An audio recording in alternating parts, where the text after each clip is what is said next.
محترم سامعین، السلام علیکم ورحمۃ اللہ وبرکاتہ۔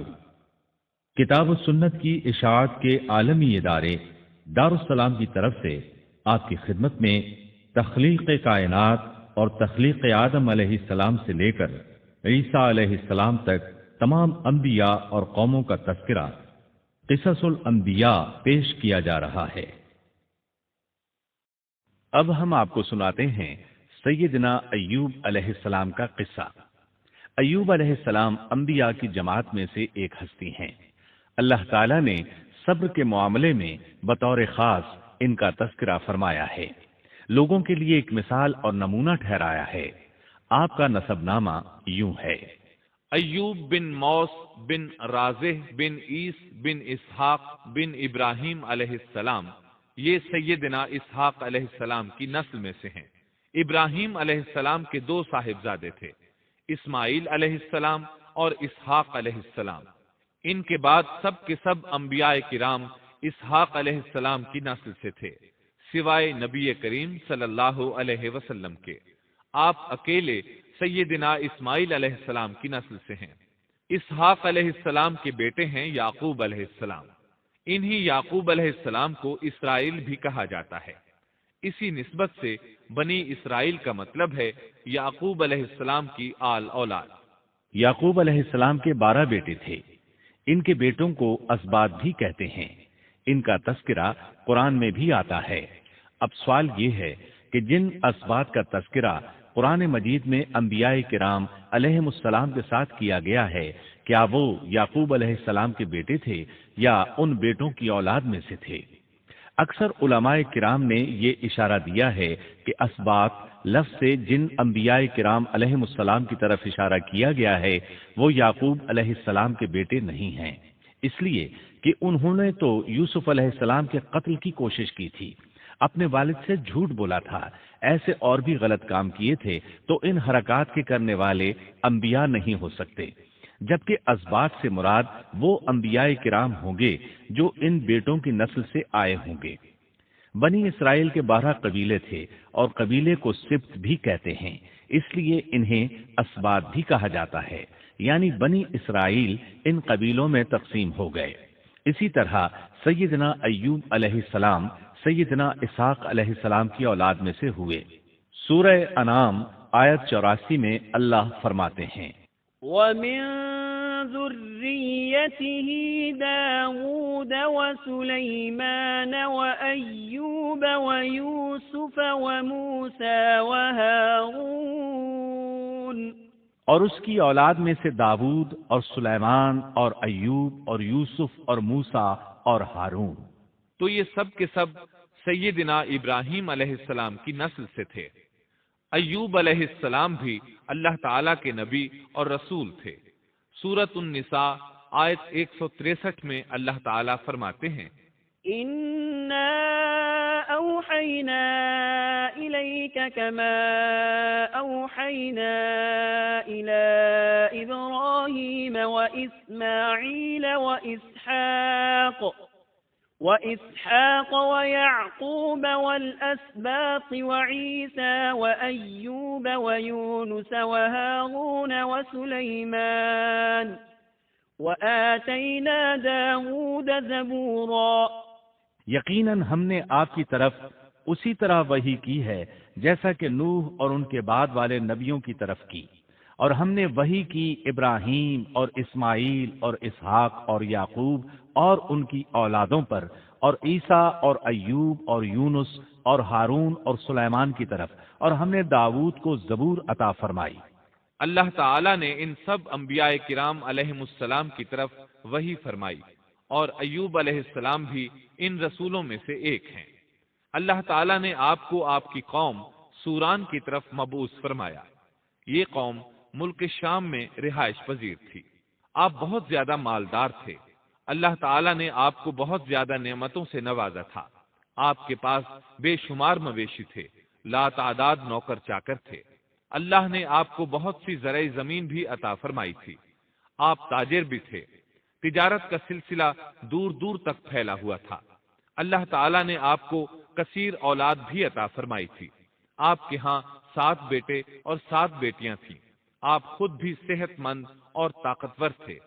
آپ کے اصحاب کی تعداد بھی کافی تھی۔ گویا اللہ تعالیٰ نے آپ کو گوناگون نعمتوں سے نوازا تھا۔ آپ روئے زمین پر نعمتوں سے مالا مال شخص تھے۔ اللہ تعالیٰ نے آپ کو آزمانا چاہا تاکہ بعد میں آنے والے لوگوں کے لیے آپ صبر کی مثال بن جائیں۔ آخر صبر کا مرحلہ شروع ہو گیا۔ آپ کا سب مال و متاع ہلاک ہو گیا، یہاں تک کہ آپ فقیر ہو گئے۔ آپ کی زندگی ہی میں آپ کی ساری اولاد اللہ کو پیاری ہو گئی۔ کسی کا ایک بیٹا بھی فوت ہو جائے تو وہ کتنا غمگین ہوتا ہے، متاثر ہوتا ہے۔ سیدنا یعقوب علیہ السلام پر غم کس طرح طاری ہوا، یہاں تک کہ آپ کی آنکھوں کی بینائی تک جاتی رہی۔ مارے غم کے وہ گھل گئے تھے، جبکہ ان کا کوئی بیٹا فوت نہیں ہوا تھا، اور ادھر 7 بیٹے اور 7 بیٹیاں فوت ہو گئے۔ یہی نہیں، تمام مال مویشی ہلاک ہو گئے۔ معاملہ اس پر بھی ختم نہیں ہوا، آپ شدید مرض میں مبتلا ہو گئے۔ بیماری اس قدر شدید تھی کہ آپ چلنے پھرنے سے معذور ہو گئے، اٹھنے کی سکت نہ رہ گئی، یہاں تک کہ آپ کا گوشت گرنے لگا۔ آپ کی آزمائش انتہا کو پہنچ گئی۔ اب آپ کے ساتھی بھی آپ کا ساتھ چھوڑنے لگے۔ انہیں خوف محسوس ہوا کہ کہیں ان کی بیماری انہیں بھی نہ لگ جائے، کہیں یہ کوئی ایسی بیماری نہ ہو جو ایک سے دوسرے کو لگتی ہو۔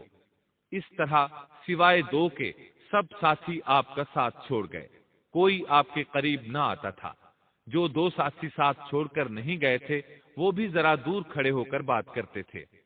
آپ کی خدمت کے لیے بس آپ کی بیوی رہ گئیں۔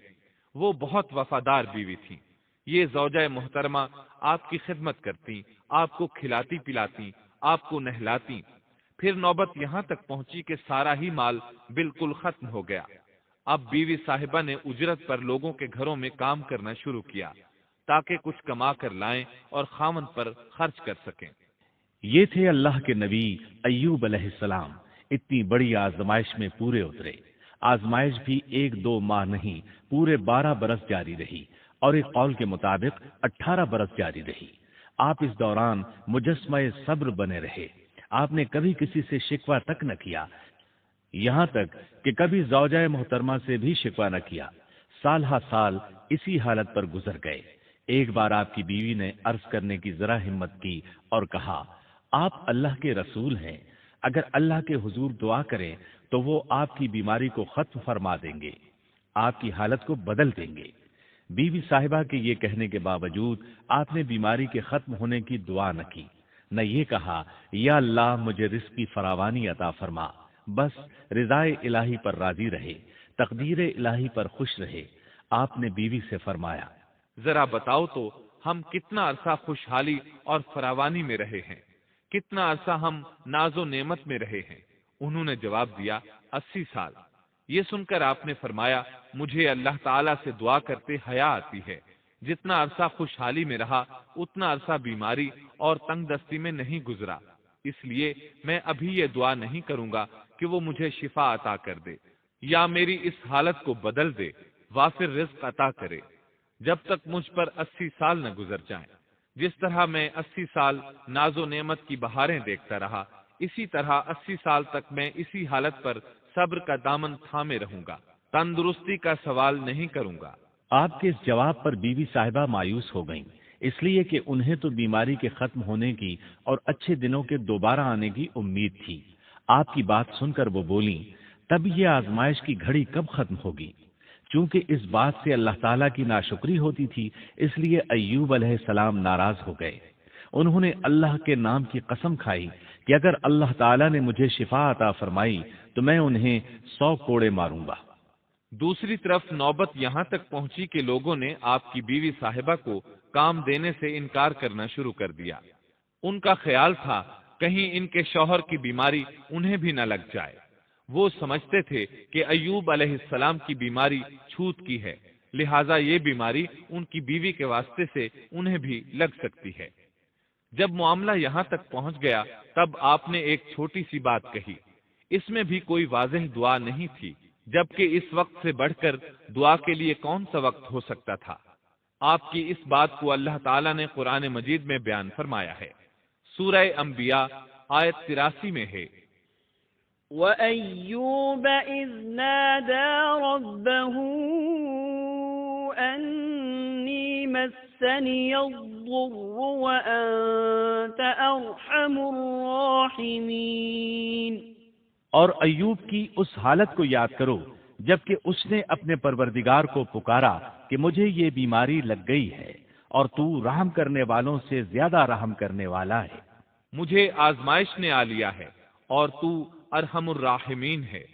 مطلب یہ کہ آپ نے واضح الفاظ میں دعا نہیں فرمائی، یہ نہیں فرمایا الہی مجھے تندرستی عطا فرما، الہی مجھے رزق عطا فرما اور میری حالت ایسی ایسی ہو گئی ہے، تو رحیم و کریم ہے، بلکہ یوں کہا وَأَنْتَ أَرْحَمُ الرَّاحِمِينَ، عرض کیا میری نسبت میری حالت کو تو ہی بہتر جاننے والا ہے۔ اللہ تعالیٰ نے دوسری آیت میں آپ کی حالت کو اس طرح بیان کیا ہے۔ سورہ صاد آیت 41 میں اللہ تعالیٰ فرماتے ہیں وَاذْكُرْ عَبْدَنَا أَيُّوبَ إِذْ نَادَى رَبَّهُ أَنِّي مَسَّنِيَ الشَّيْطَانُ بِنُصْبٍ وَعَذَابٍ۔ اور ہمارے بندے ایوب کا بھی ذکر کر جبکہ اس نے اپنے رب کو پکارا کہ مجھے شیطان نے رنج اور دکھ پہنچایا ہے۔ گویا آپ نے اس بیماری اور مصیبت کو اللہ تعالیٰ کی طرف منسوب نہیں فرمایا، بلکہ اللہ تعالیٰ کو اس سے مبرہ و پاک ٹھہرایا اور اسے شیطان کی طرف منسوب کیا۔ یوں نہیں کہا اللہ تو نے مجھے مصیبت میں ڈال دیا، بلکہ اس کو غیر اللہ یعنی شیطان کی جانب منسوب کیا۔ حدیث میں بھی اسی طرح آتا ہے وَالشَّرُّ لَيْسَ إِلَيْكَ، برائی تیری طرف سے نہیں ہے۔ آپ نے اپنی حالت کو بھی ایسے ہی پیش کیا اور یوں عرض کیا أَنِّي مَسَّنِيَ الضُّرُّ وَأَنْتَ أَرْحَمُ الراحمین۔ اللہ تعالیٰ نے آپ کی التجا کو اسی لمحے شرف قبولیت سے نوازا۔ کتنے ہی موقع ایسے آئے تھے کہ اس سے قبل بھی آپ دعا کر سکتے تھے اور وہ قبول ہو جاتی، لیکن آپ نے صبر کا دامن تھامے رکھا۔ اسی لیے مدتوں سے ضرب المثل چلی آ رہی ہے صبر ایوب۔ جب آپ نے اپنے پروردگار سے اس انداز میں دعا مانگی تو اللہ تعالیٰ نے ان سے آزمائش ختم کر دی۔ اللہ تعالیٰ سورہ صاد آیت 42 میں فرماتے ہیں اركض برجلك هذا مغتسل بارد وشراب۔ اپنا پاؤں مارو، یہ نہانے اور پینے کے لیے ٹھنڈا پانی ہے۔ جب انہوں نے پاؤں زمین پر مارا تو پانی کا چشمہ جاری ہو گیا۔ علماء کرام کہتے ہیں جب انہوں نے اس پانی سے غسل کیا تو جسم کے بیرونی حصے سے بیماری ختم ہو گئی، اور جو ہی پانی پیا جسم کے اندرونی حصے کی بیماری ختم ہو گئی، اور یہ اللہ عز و جل کا عظیم احسان ہے۔ پھر سے بالکل تندرست بن گئے، ان کی صحت و توانائی لوٹ آئی، ایسے صحت مند ہو گئے جیسے پہلے کبھی ہوا کرتے تھے۔ ان کی زوجہ محترمہ باہر سے گھر آئیں تو بالکل نہ پہچان سکیں۔ ان سے پوچھنے لگیں کیا آپ نے اللہ کے نبی میرے خاوند یعنی مرض میں مبتلا شخص کو دیکھا ہے؟ اللہ کی قسم جب میرے خاوند صحت مند تھے تو بالکل آپ جیسے تھے، میں نے آپ سے بڑھ کر ان سے ملتا جلتا آدمی آج تک نہیں دیکھا۔ اس پر ایوب علیہ السلام بولے کیا تم نے مجھے پہچانا نہیں؟ انہوں نے حیران ہو کر پوچھا آپ کون ہیں؟ تب وہ بولے میں ایوب ہوں۔ وہ بولیں سبحان اللہ، اس کا مطلب ہے بیماری ختم ہو گئی، اللہ تعالیٰ کا احسان ہو گیا۔ اس کے بعد اللہ تعالیٰ نے انہیں اہل و عیال کی نعمتیں بھی لوٹا دیں، ان کے مویشی بھی انہیں واپس مل گئے۔ سیدنا ابن عباس رضی اللہ عنہما فرماتے ہیں اللہ تعالیٰ نے صرف انہیں ہی اپنے فضل و کرم سے نہیں نوازا بلکہ ان کے ساتھ ان کی اہلیہ کو بھی اپنے خاص فضل و کرم سے نوازا، اس لیے کہ انہوں نے بھی اس عظیم آزمائش میں صبر کیا تھا، عظیم صبر کا مظاہرہ کیا تھا۔ اللہ تعالیٰ نے ان کی جوانی کو بھی لوٹا دیا۔ ان سے سیدنا ایوب علیہ السلام کے ہاں 26 بیٹے بیٹیاں پیدا ہوئے۔ یہ روایت بھی ملتی ہے کہ 26 بیٹے ہی بیٹے تھے۔ بیٹیاں اس کے علاوہ تھیں۔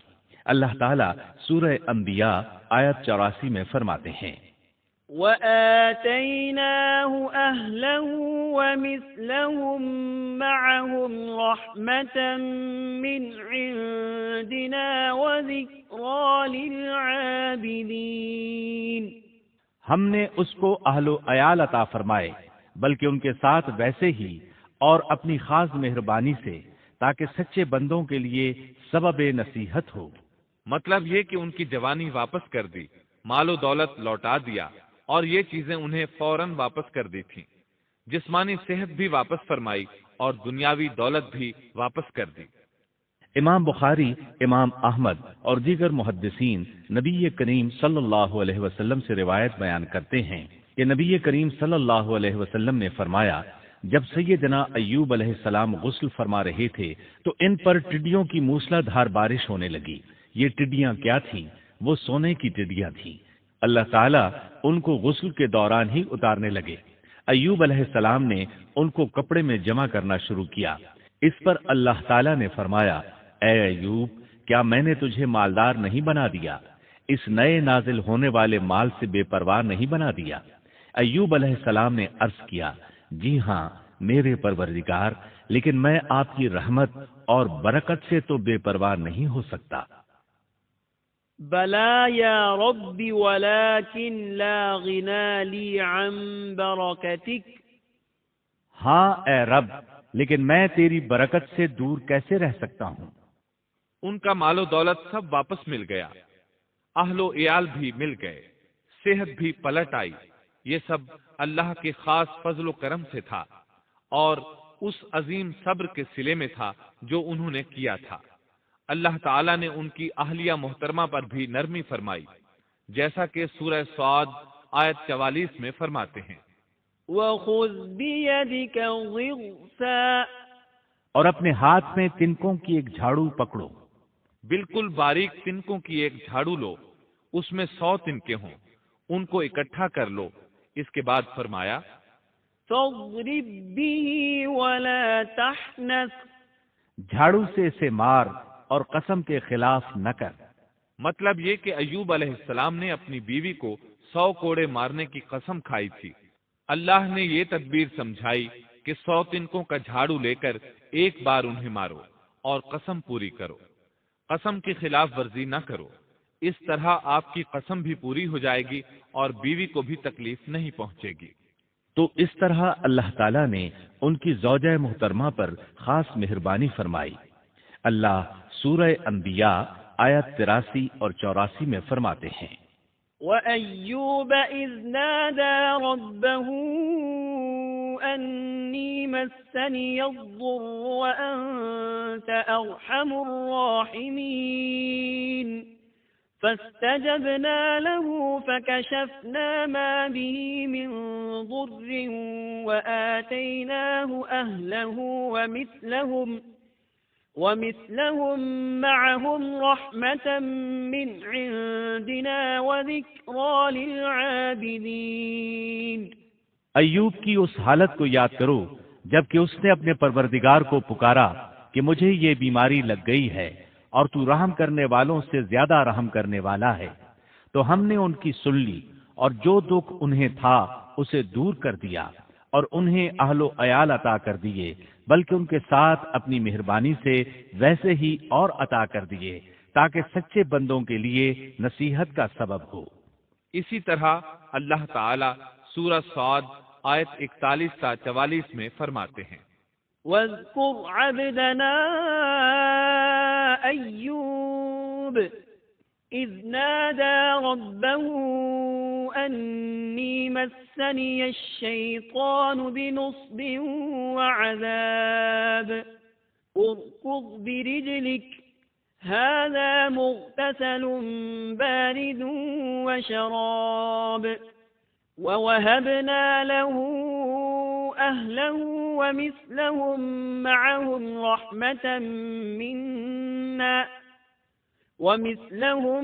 مَّعَهُمْ رَحْمَةً مِّنَّا وَذِكْرَىٰ لِأُولِي الْأَلْبَابِ۔ وخذ بيدك ضغثا فاضرب به ولا تحنث إنا وجدناه صابرا نعم العبد إنه أواب۔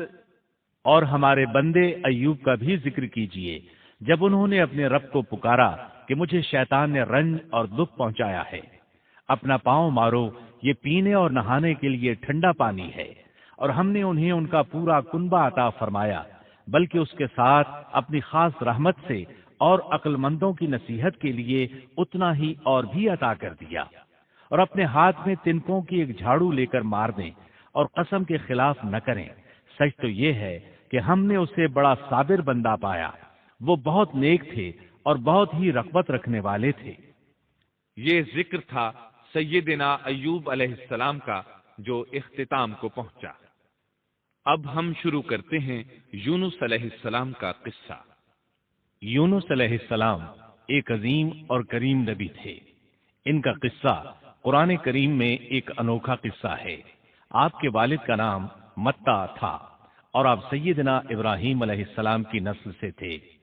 آپ کا ایک نام ذوالنون بھی ہے، یعنی مچھلی والے۔ النون کا مطلب ہے مچھلی۔ اسی طرح آپ کو صاحب الحوت بھی کہا جاتا ہے۔ اللہ تعالیٰ نے آپ کو ان سب ناموں سے پکارا ہے۔ آپ کو ایک عظیم بستی کی طرف مبعوث کیا گیا۔ اس بستی کا نام نینوا تھا۔ یہ عراق کے شمال میں واقع تھی، موصل کے بالمقابل تھی۔ ان دونوں کے درمیان دریائے دجلہ واقع تھا۔ موصل دریائے دجلہ کے کنارے واقع تھا، جبکہ اس کے بالکل سامنے نینوا کی بستی تھی۔ امام ابن کثیر رحمت اللہ علیہ نے نینوا کے بارے میں اور ان آثار و باقیات کے بارے میں لکھا ہے جو ان کے زمانے میں موجود تھیں۔ وہاں کچھ بت تھے جو اوندھے منہ گرے پڑے تھے۔ اللہ تبارک و تعالی نے یونس علیہ السلام کو نینوا کی طرف رسول بنا کر بھیجا۔ سورۃ الصافات آیت 139 میں ہے، وَإِنَّ يُونُسَ لَمِنَ الْمُرْسَلِينَ، اور بے شک یونس رسولوں میں سے تھے۔ آگے اللہ آیت 147 میں فرماتے ہیں، وَأَرْسَلْنَاهُ إِلَى 100,000 أَوْ يَزِيدُونَ، اور ہم نے اسے 100,000 بلکہ اور زیادہ آدمیوں کی طرف بھیجا۔ یعنی ان کی تعداد 100,000 سے زیادہ تھی۔ رہا یہ سوال کہ لاکھ سے کتنے زیادہ تھے، اکثر علماء کرام نے وضاحت کی ہے کہ وہ 100,000 سے قریباً 20,000 زیادہ تھے۔ اس طرح بستی والوں کی تعداد 1,20,000 تھی، اور یہ سب کے سب کفر پر تھے۔ یونس علیہ السلام انہیں سال ہر سال دعوت دیتے رہے، لیکن وہ اپنے کفر ہی پر ڈٹے رہے۔ پھر انہوں نے سیدنا یونس علیہ السلام پر ظلم و جبر شروع کر دیا، انہیں دھمکیاں دی، مصائب و آلام سے دوچار کیا۔ مطلب یہ کہ جس طرح دوسرے انبیاء کرام کے ساتھ کیا گیا، ان کے ساتھ بھی وہی سلوک ہوا۔ آخر آپ نے اپنی قوم کو اللہ کے عذاب سے آگاہ کرتے ہوئے اعلان فرما دیا کہ فلاں دن تم پر عذاب آ جائے گا۔ پھر خود غصے کی حالت میں اس بستی سے نکل گئے، جبکہ اللہ تعالیٰ نے انہیں متعین دن کی مہلت دینے کی اجازت تو دی تھی، لیکن اس بستی سے نکل جانے کا حکم نہیں دیا تھا۔ جب آپ نے انہیں یہ مہلت سنائی تو خود غصے کی حالت میں بستی سے نکل گئے۔ سورہ انبیاء آیت 87 میں اللہ تعالیٰ فرماتے ہیں، وَذَا النُّونِ إِذ ذَّهَبَ مُغَاضِبًا فَظَنَّ أَن لَّن نَّقْدِرَ عَلَيْهِ، مچھلی والے کو یاد کرو جبکہ وہ غصے سے چل دیا اور خیال کیا کہ ہم اسے نہ پکڑ سکیں گے۔ اس آیت کی تفسیر میں امام رازی رحمہ اللہ لکھتے ہیں، جس نے یہ گمان کیا کہ اللہ تعالیٰ اسے پکڑنے کی قدرت نہیں رکھتا، وہ آدمی کافر ہے۔ سیدنا امیر معاویہ رضی اللہ عنہ سے روایت ہے، انہوں نے سیدنا ابن عباس رضی اللہ عنہما سے کہا، آج رات قرآن کریم کی چند آیات کے معانی میں میں الجھ کر رہ گیا ہوں، مجھے کوئی راستہ سجھائی نہیں دے رہا کہ اس الجھن سے کس طرح نکلوں۔ مجھے بس آپ ایسے نظر آتے ہیں جو ان آیات کا مطلب بتا سکتے ہیں، کم از کم میں ان آیات کی تفسیر اور تعبیر نہیں سمجھ سکا۔ ابن عباس رضی اللہ عنہما نے پوچھا وہ کون سی آیات ہیں؟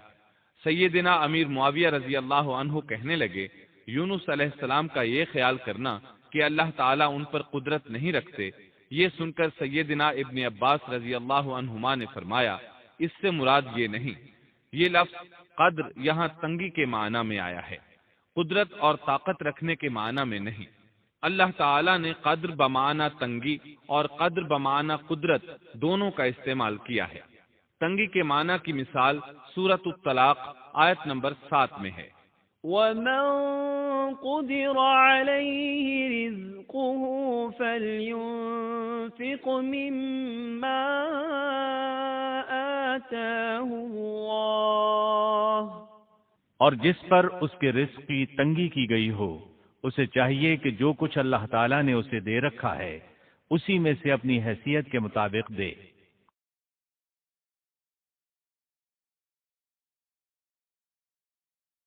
تو اس آیت میں بھی یہی معنی مراد ہے کہ انہوں نے گمان کر لیا ہم ان پر تنگی نہیں کریں گے، یعنی ان کا خیال یہ تھا کہ اگرچہ وہ اللہ تعالیٰ کی اجازت کے بغیر نکل کھڑے ہوئے ہیں پھر بھی اللہ ان پر تنگی نہیں کریں گے، کیونکہ وہ اللہ کے ایک معزز نبی اور رسول ہیں، اور ان کی قوم کے لوگ اللہ کی گرفت اور اس کے عذاب کے مستحق ہیں، انہی پر اللہ کا عذاب نازل ہونے والا ہے۔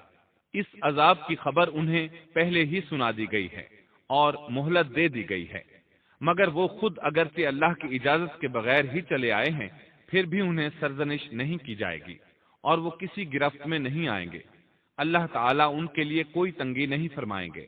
اللہ تعالیٰ سورۃ الانبیاء آیت 87 میں فرماتے ہیں فَظَنَّ أَن لَّن نَّقْدِرَ عَلَيْهِ، اس نے خیال کیا کہ ہم اسے پکڑ نہیں سکیں گے، مطلب یہ کہ ہم انہیں کوئی سزا نہیں کریں گے اور ان پر کسی طرح کی تنگی نہیں کریں گے، اور وہ سمندر کی طرف چل دیے۔ انہی دنوں میں عذاب الہی کی کچھ علامات نینوا بستی پر ظاہر ہونا شروع ہو گئیں۔ ایک بہت بڑا سیاہ بادل ان کی طرف بڑھنے لگا، اس بادل میں آگ کے شعلے دکھائی دینے لگے۔ ان لوگوں نے یہ بادل ان متعین دنوں میں سے پہلے ہی دن دیکھ لیا۔ اس کو دیکھتے ہی وہ سمجھ گئے کہ جس طرح سیدنا یونس علیہ السلام نے انہیں آگاہ کیا تھا یہ عذاب ان پر نازل ہو کر رہے گا، اور جو عذاب سیدنا لوط علیہ السلام کی قوم پر آیا تھا وہ اس کے بارے میں بھی اچھی طرح جانتے تھے۔ وہ بستی ان کی بستی کے قریب ہی تھی، اس لیے وہ ڈر گئے۔ ان کے سردار جمع ہوئے اور کہنے لگے جیسے تم سے پہلے لوگوں پر عذاب اترا کرتے تھے تم پر بھی یہ نازل ہو کر رہے گا، جلدی کرو، سب جمع ہو جاؤ۔ چنانچہ انہوں نے اس بات پر اتفاق کر لیا کہ سیدنا یونس علیہ السلام نے بالکل سچ فرمایا تھا۔ اللہ کی قسم یہ بالکل وہی عذاب ہے، تم اللہ کے عذاب سے نجات نہیں پا سکو گے۔ اس سے بچنے کی ایک ہی صورت ہے کہ تم ایمان لے آؤ اور توبہ کر لو۔ اس طرح وہ سب کے سب ایمان لے آئے، لیکن سیدنا یونس علیہ السلام وہاں موجود نہیں تھے۔ ان کی عدم موجودگی میں یہ سب کے سب یعنی 1,20,000 افراد ایمان لے آئے۔ انہوں نے پیوند لگے کپڑے پہنے اور اللہ کے حضور عاجزی، انکساری اور آہوزاری شروع کر دی، رونے لگے، اللہ سے بخشش مانگنے لگے، پھر اسی حالت زار میں باہر کھلے میدان کی طرف نکل آئے۔ ان کے سرداروں نے سب کو الگ الگ کر دیا، یہاں تک کہ ماں اور بیٹے کو بھی جدا کر دیا۔ سب اپنی اپنی جگہ پر یعنی ماں اپنی جگہ پر اور بیٹا اپنی جگہ پر آہوزاری کرنے لگے تاکہ ان پر اللہ تعالیٰ کی رحمت نازل ہو جائے۔ یہ عذاب 3 دن تک ان کے سروں پر منڈلاتا رہا، اور یہ بھی مسلسل آہوزاری کرتے رہے، اپنی عاجزی ظاہر کرتے رہے، معافیاں مانگتے رہے۔ آخر کار اللہ تعالیٰ نے ان پر رحم و کرم فرما دیا اور عذاب کو ان سے پھیر دیا۔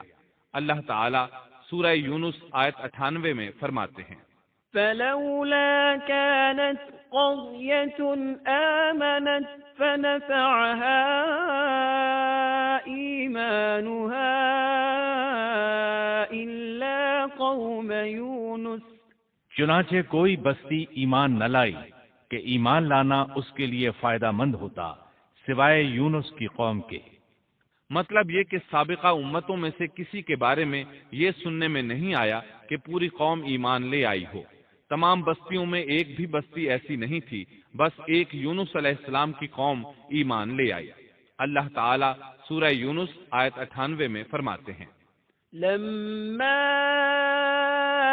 آمنوا كشفنا عنهم عذاب الخزي في الحياة الدنيا ومتعناهم إلى حين۔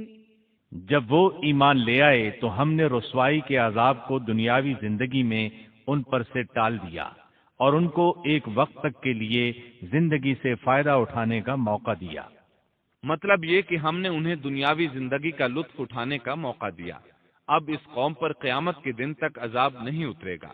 علامہ ابن کثیر رحمت اللہ علیہ فرماتے ہیں، اس آیت کریمہ کا مفہوم یہ ہے کہ کسی بستی کے تمام باشندے کسی نبی پر کبھی ایمان نہیں لائے، یا تو سب نے کفر کیا یا پھر اکثر نے کفر کیا۔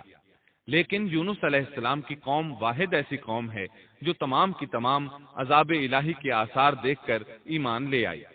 سابقہ ادوار میں جتنی بھی بستیاں گزری ان میں اہل ایمان کے ساتھ یا تو کفار رہے ہیں یا ان میں منافقین بھی رہے ہیں، سوائے یونس علیہ السلام کی قوم کے وہ سب کے سب کافر تھے، پھر سب کے سب ایمان لے آئے۔ یہ اللہ تعالیٰ کے عجائبات میں سے ہے اور اس کی قدرت اور رحمت کی نشانیوں میں سے ہے۔ اب دوسری طرف کی سنیے، یونس علیہ السلام کو کچھ معلوم نہیں تھا کہ ان کی قوم کے ساتھ کیا ہوا۔ آپ تو غصے کی حالت میں بستی سے نکل کر سمندر کی طرف چلے آئے تھے۔ آپ ایک کشتی کی طرف آئے، اس میں سواریاں اور ساز و سامان لدا ہوا تھا۔ اللہ تعالیٰ سورۃ الصافات آیت 140 میں فرماتے ہیں، إذ أبق إلى الفلك المشحون۔ جب وہ بھاگ کر بھری کشتی پر پہنچے۔ کشتی روانہ ہوئی، موجیں اٹھیں، سمندر میں طغیانی آئی، یوں لگتا تھا کہ بس ابھی غرق ہوئے۔ کہنے لگے بوجھ ہلکا کرو، اپنا ساز و سامان سمندر میں پھینک دو۔ چنانچہ انہوں نے اپنا ساز و سامان سمندر میں پھینک دیا۔ اس طرح کشتی کچھ ہلکی ہو گئی، لیکن ضرورت کے مطابق ہلکی نہ ہو سکی۔ اب وہ کہنے لگے کسی کو سمندر میں گرانا ضروری ہے تاکہ کشتی مزید ہلکی ہو جائے، ورنہ یہ ڈوب جائے گی۔ جلدی کرو، قرا ڈالو۔ جس کے نام کا قرا نکلتا جائے اسے سمندر میں گراتے جاؤ اور بار بار یہ عمل دہراتے جاؤ یہاں تک کہ کشتی ہلکی ہو جائے۔ چنانچہ قرا ڈالا گیا۔ سب سے پہلے یونس علیہ السلام کا نام نکلا۔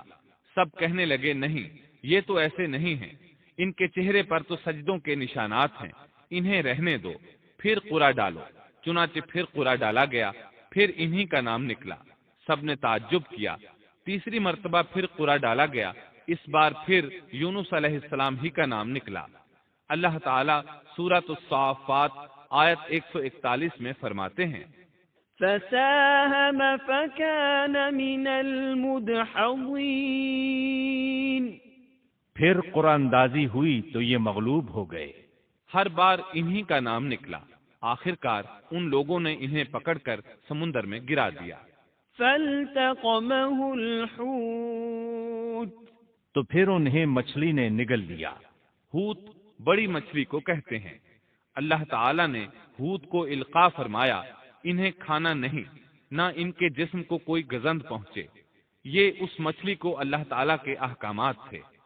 اللہ تعالیٰ سورۃ الصافات آیت 142 میں فرماتے ہیں، فالتقمه الحوت وهو مليم۔ تو پھر انہیں مچھلی نے نگل لیا اور وہ خود اپنے آپ کو ملامت کرنے لگے۔ یعنی وہ سمجھ گئے کہ بار بار جو ان کا نام قرآن اندازی میں نکلتا رہا ہے تو وہی مقصود ہیں، چنانچہ خود کو ملامت کرنے لگے، اور یہ ملامت توبہ کی ابتدا ہے کہ انسان خود کو ملامت کرتا ہے۔ اب یونس علیہ السلام مچھلی کے پیٹ میں تھے۔ اللہ کی قدرت، آپ مچھلی کے پیٹ میں 3 دن تک رہے۔ بعض روایات میں 7 دن اور زیادہ سے زیادہ مدت 40 روز آئی ہے۔ آپ نے مچھلی کے پیٹ میں اللہ تعالیٰ کو پکارا۔ اللہ سورۃ الانبیاء آیت 87 میں فرماتے ہیں، فنادى في الظلمات۔ آخر کار وہ اندھیروں کے اندر سے پکار اٹھے۔ علماء نے یہاں 3 اندھیروں کا ذکر کیا ہے، مچھلی کے پیٹ کا اندھیرا، سمندر کا اندھیرا اور رات کا اندھیرا، گویا ان پر یہ سارے اندھیرے اکٹھے ہو گئے تھے۔ اللہ سورۃ الصافات آیت 143 اور 144 میں فرماتے ہیں، فلولا أنه كان من المسبحين للبث في بطنه إلى يوم يبعثون۔ پس اگر یہ پاکی بیان کرنے والوں میں سے نہ ہوتے تو لوگوں کے اٹھائے جانے کے دن تک اس کے پیٹ ہی میں رہتے۔ مطلب یہ کہ اگر آپ اللہ تبارک و تعالی کی تسبیح نہ بیان کرتے تو مچھلی کے پیٹ ہی میں رہتے۔ آپ نے دعا نہیں مانگی بلکہ اللہ عز و جل کی تسبیح بیان کی۔ روایات میں یوں بھی آتا ہے کہ جب مچھلی آپ کو سمندر کی اتھاہ گہرائی میں لے گئی تو آپ وہاں آبی مخلوقات کی تسبیحات کی آوازیں سننے لگے، گویا اللہ تعالیٰ نے انہیں القاء فرمایا کہ آپ بھی تسبیح کریں۔ اللہ سورۃ الانبیاء آیت 87 میں فرماتے ہیں، فنادى في الظلمات أن لا إله إلا أنت سبحانك إني كنت من الظالمين۔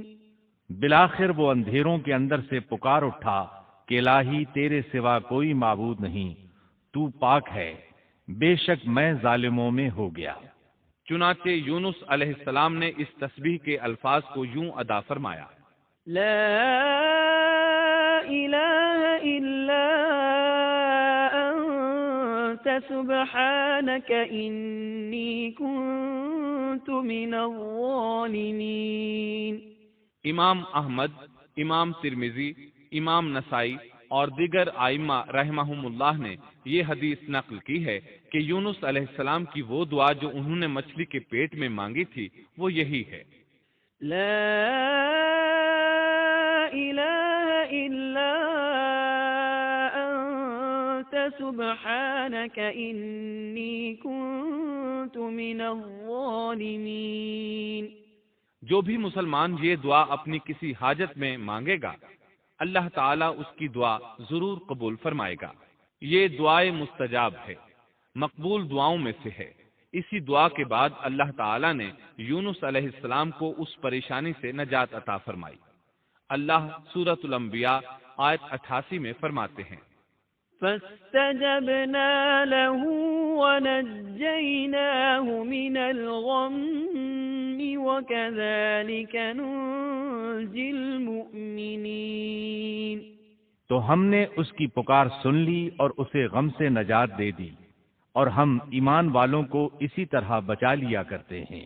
ایک صحابی نے نبی کریم صلی اللہ علیہ وسلم سے پوچھا، اے اللہ کے رسول صلی اللہ علیہ وسلم، یونس علیہ السلام نے جو دعا مچھلی کے پیٹ میں مانگی کیا وہ صرف انہی کے لیے تھی یا ان کے بعد اہل ایمان کے لیے بھی ہے؟ تو آپ نے فرمایا، یہ دعا یونس علیہ السلام کے لیے خاص تھی اور سب اہل ایمان کے لیے عام ہے۔ کیا تم نے اللہ تعالیٰ کا یہ فرمان نہیں سنا؟ وَكَذَلِكَ نُنْجِي الْمُؤْمِنِينَ۔ اور ہم ایمان والوں کو اسی طرح بچا لیا کرتے ہیں۔ جو بھی اس دعا کو پڑھے گا اللہ اسے رنج و غم سے نجات دیں گے۔ ایک قول کے مطابق تقریباً 40 روز آپ کی شب و روز یہی دعا رہی۔ اس مدت کے ختم ہونے پر اللہ تعالیٰ نے آپ کی دعا کو قبولیت بخشی۔ مچھلی ساحل پر پہنچی، انہیں کنارے پر ڈالا اور واپس چلی گئی۔ اس بات کو اللہ تعالیٰ نے سورۃ الصافات آیت 145 میں یوں بیان فرمایا ہے، فَنَبَذْنَاهُ بِالْعَرَاءِ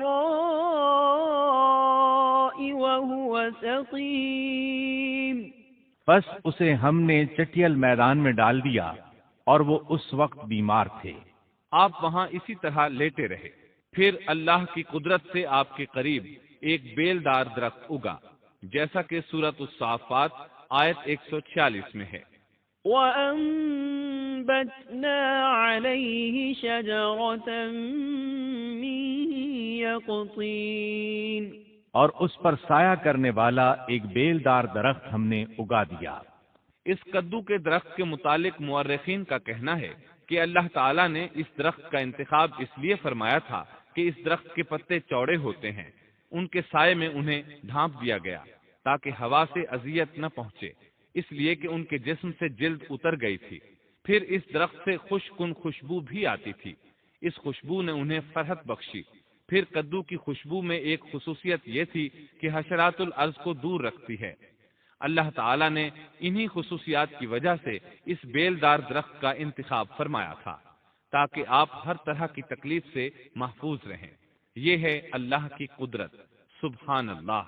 اسی طرح مفسرین یہ بھی کہتے ہیں کہ اللہ تعالیٰ نے ان کے پاس ایک پہاڑی بکری بھیج دی، وہ آپ کے قریب آتی اور آپ کے سر کے اوپر اپنی ٹانگیں پھیلائے کھڑی ہو جاتی، اس طرح اس کے تھن آپ کے منہ میں چلے آتے اور آپ ان سے خواہش کے مطابق دودھ پیتے۔ یہ تھا آپ کا کھانا اور پینا۔ رفتہ رفتہ آپ کی حالت بہتر ہو گئی، توانا اور تندرست ہو گئے، پھر آپ اٹھنے کے قابل ہو گئے، اور یہ سب اللہ تعالیٰ کی مہربانی سے ہوا۔ جب آپ کی صحت لوٹ آئی تو اللہ تعالیٰ نے آپ کو پھر آپ کی قوم کی طرف بھیجا، جیسا کہ سورۃ الصافات آیت 148 میں ہے۔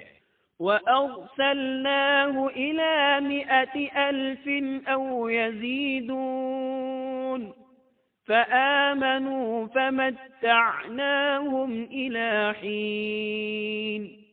اور ہم نے اسے 1,00,000 بلکہ اور زیادہ آدمیوں کی طرف بھیجا، پس وہ ایمان لے آئے اور ہم نے انہیں ایک زمانے تک عیش و عشرت دی۔ وہ سب کے سب آپ پر ایمان لے آئے تھے۔ اللہ تعالیٰ نے اس قصے کے ذریعے نبی کریم صلی اللہ علیہ وسلم کو اشارہ فرمایا ہے کہ دعوت دیتے ہوئے اکتانا نہیں۔ اللہ سورۃ القلم آیت 48 میں فرماتے ہیں، وَلَا تَكُن كَصَاحِبِ الْحُوتِ، اور مچھلی والے کی طرح نہ ہو جائیے۔ ان لوگوں کو دعوت حق دیتے رہیے۔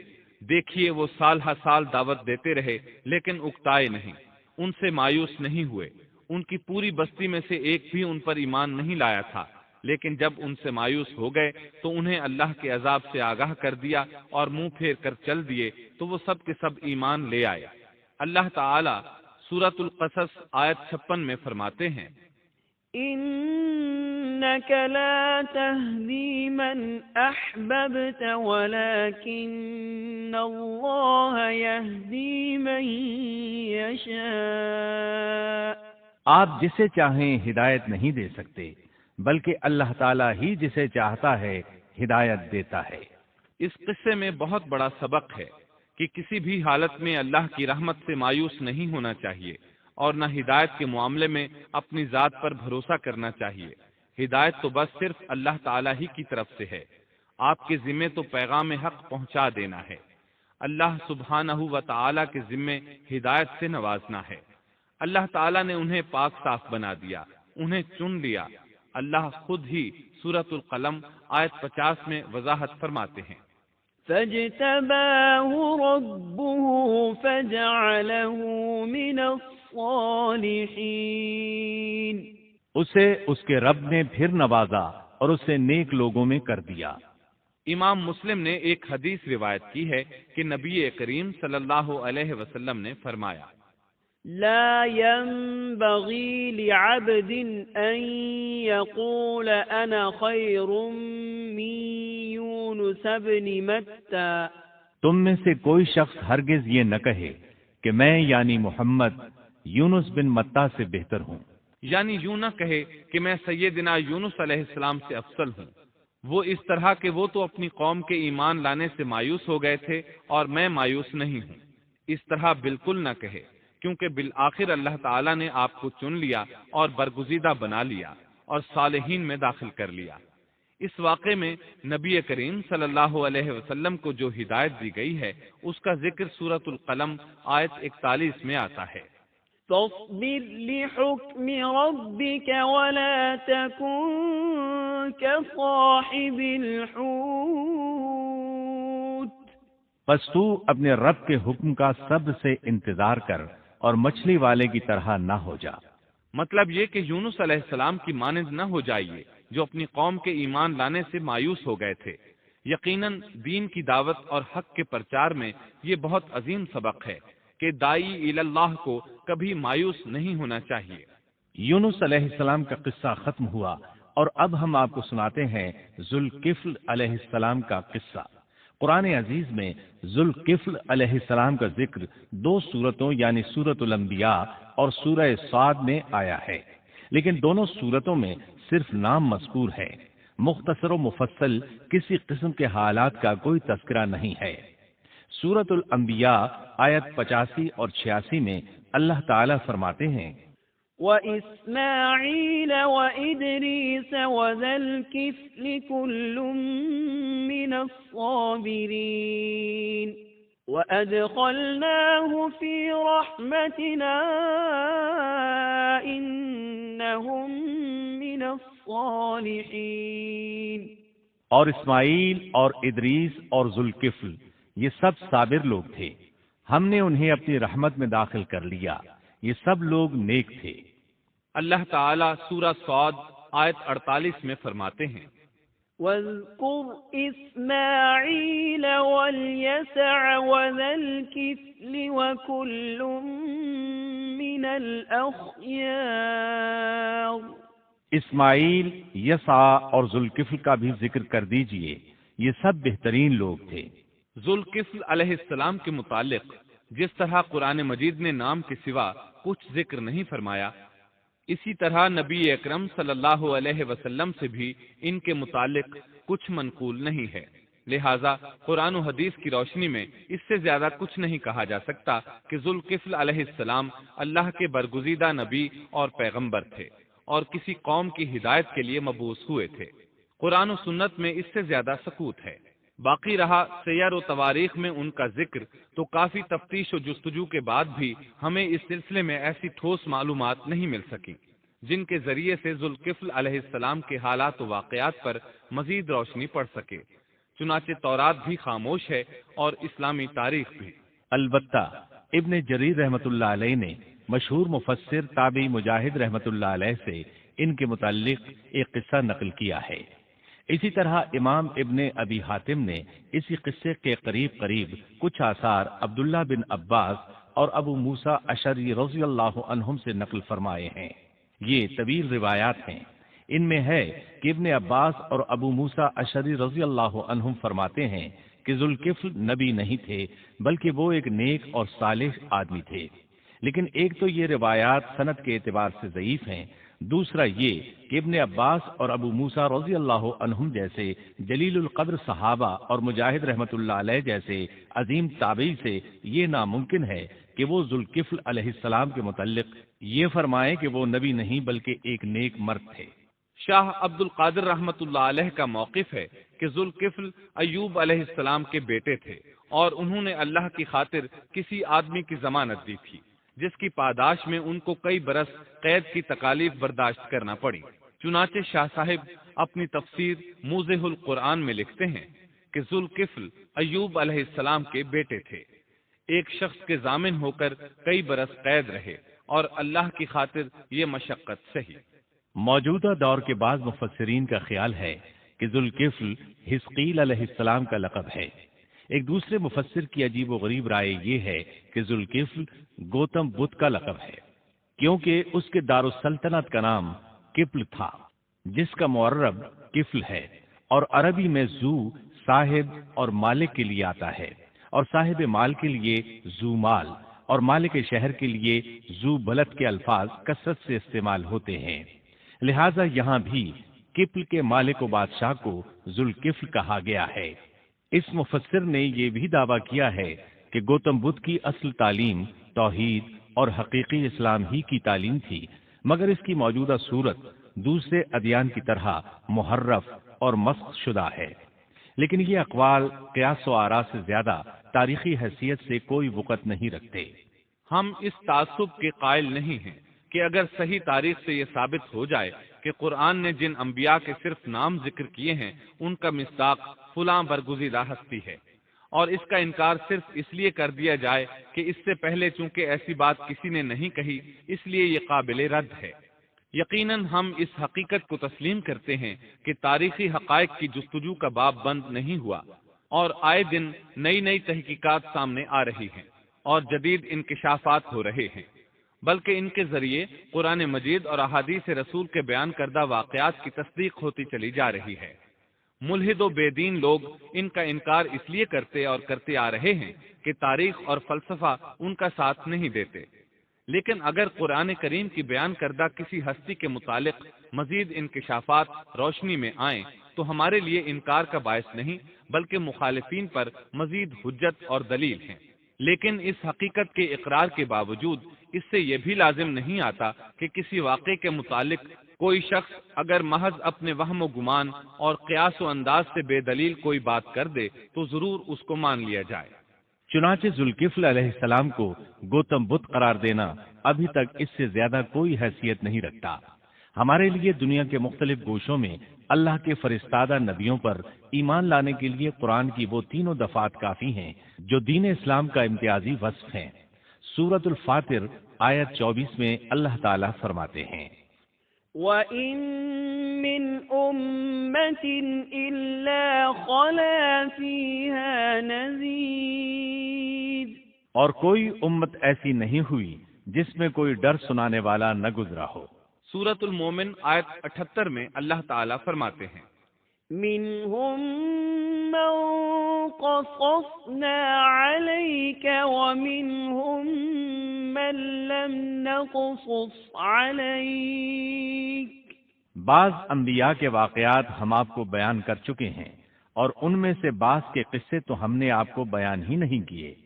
سورۃ البقرہ آیت 136 میں اللہ تعالیٰ فرماتے ہیں، لا نفرق بين أحد من رسله، ہم رسولوں میں سے کسی کے درمیان فرق نہیں کرتے۔ اس لیے ایک مومن کا یہ عقیدہ ہونا چاہیے کہ ہم اللہ کے انبیاء میں سے کسی نبی کے درمیان کوئی فرق نہیں کرتے، یعنی تمام انبیاء پر ایمان لاتے ہیں۔